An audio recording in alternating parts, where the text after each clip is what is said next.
Salut à tous, aujourd'hui on se retrouve pour une nouvelle vidéo. Ça fait 2 mois, je crois, bientôt 2 mois qu'il n'y a plus de vidéos sur la chaîne et je suis désolé. J'avais vraiment envie de revenir, etc.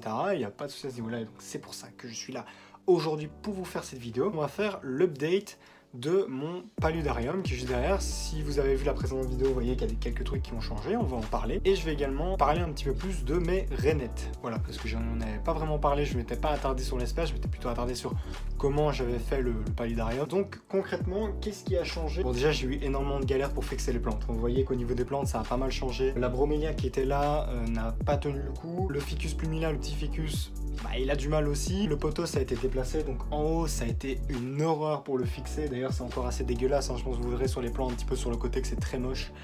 J'espère que quand ça va se développer, ça ne se verra plus trop. J'ai rajouté donc une plante, le calathea ou la calathea, je sais pas ce qu'on doit dire. Et dans le fond, on a, en fait, on a toujours l'anubias qui, quant à elle, se porte plutôt bien, même si on la voit plus trop. Et on arrive justement sur un autre point, la couleur de l'eau. Effectivement, l'eau est devenue beaucoup plus brune, on voit quasiment rien.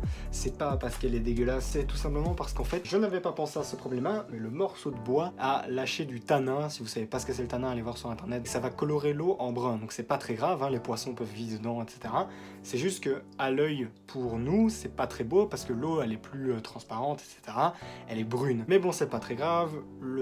Pour les poissons, ça ne change rien. D'ailleurs, ils se portent très bien. J'ai eu encore une fois des nouvelles portées de pupilles depuis la dernière vidéo. C'est vraiment à ce niveau-là, il n'y a aucun problème. Au niveau de mon ampoule, vous voyez qu'elle est toujours dans le paludarium parce que c'était une galère pendant le confinement de trouver des trucs. Le problème, c'est que pour faire passer les températures, vu que c'est un terrarium où c'est du verre au-dessus, il y a juste une petite aération.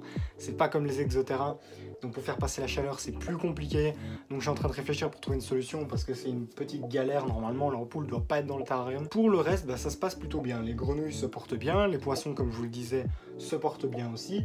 Et le paludarium tourne plus ou moins correctement. Il y a encore forcément 2-3 trucs qui posent problème. Les plantes sont fixées un peu à l'arrache. Comme je vous le disais, ça fait 2 mois qu'elles sont là et qu'elles se portent à merveille. Donc ce que je vous propose, c'est de vous en parler un petit peu plus précisément et de dresser un portrait de l'espèce et de mes 2 individus. Ce sont donc 2 rainettes de white, 2 mutations partiales snowflake, donc elles ont des petits points blancs qui se voient. Alors il y en a une où ça se voit très bien et l'autre ça se voit pas vraiment. La première où la mutation n'est quasiment pas présente, je vais vous mettre une photo, c'est Chubby, voilà.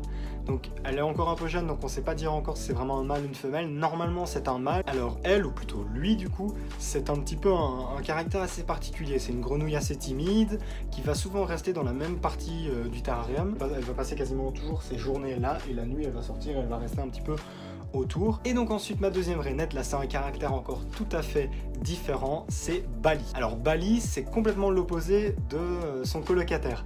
C'est vraiment une grenouille très active. Je la vois toute la nuit, dès que les lumières sont éteintes, elle est sortie, elle saute, elle se jette partout, elle repère des grillons à l'autre bout du terrarium, elle se jette dessus, c'est une super bonne chasseuse, c'est une super grenouille, je suis très content de mon choix parce que ça faisait longtemps que je voulais avoir des rainettes et que je voulais faire un paludarium pour des rainettes.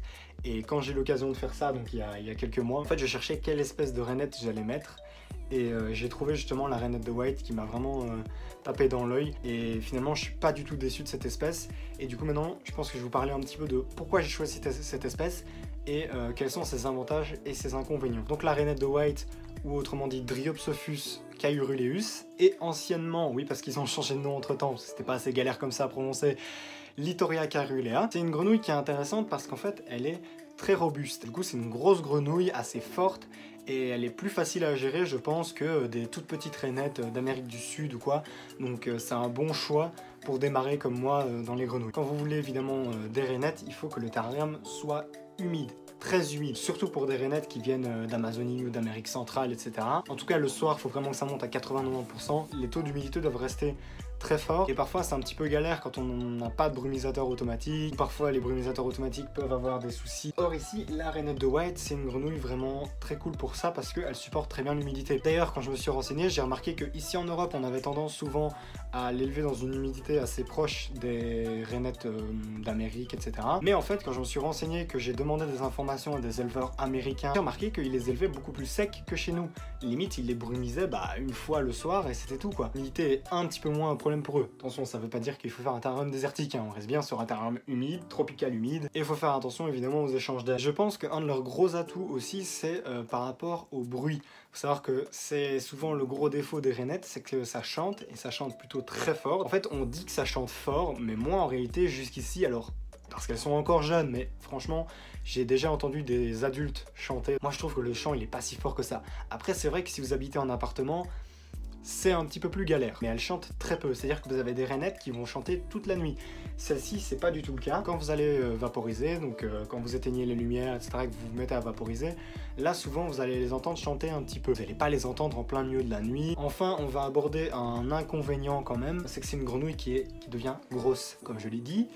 Et ça pose problème notamment si on veut faire des jolis petits décors. C'est mort, c'est des bulldozers, même là elles sont pas encore adultes, mais rien qu'avec la taille qu'elles font. Quand je les voyais sauter sur la bromélia, la bromélia elle avait pas, ça lui faisait pas plaisir quand ça se voyait, hein. Donc il faut prévoir des plantes assez résistantes avec des grosses feuilles. Et puis aussi au niveau de la taille du terrarium, hein, c'est-à-dire que on va pas les élever dans un petit 40, 40, 60. Ici le terrarium que vous voyez là, c'est un minimum, et très bien pour 2 voire éventuellement 3 rainettes, mais c'est tout. C'est un terrarium donc il fait 40 par 80 de haut. C'est déjà pas mal, mais faut penser que ça devient quand même des grosses grenouilles. Voilà, je pense qu'on a abordé les points les plus importants. Il y aura des updates régulièrement, pas mal de vidéos dessus. N'hésitez pas dans les commentaires à me poser des questions. Comme ça permettra aussi peut-être, s'il y a des gens qui regardent la vidéo et qui ont des rainettes de white, toutes choses comme ça, d'apporter aussi leur expérience et leur avis, et comme ça vous aurez pas mal d'informations. J'ai pas mal parlé, la vidéo est très longue, j'espère que c'était pas trop chiant du coup. Merci à tous de l'avoir regardé, n'hésitez pas du coup le petit pouce bleu si ça vous a plu, et du coup on se retrouve dans une prochaine vidéo. Ciao tout le monde.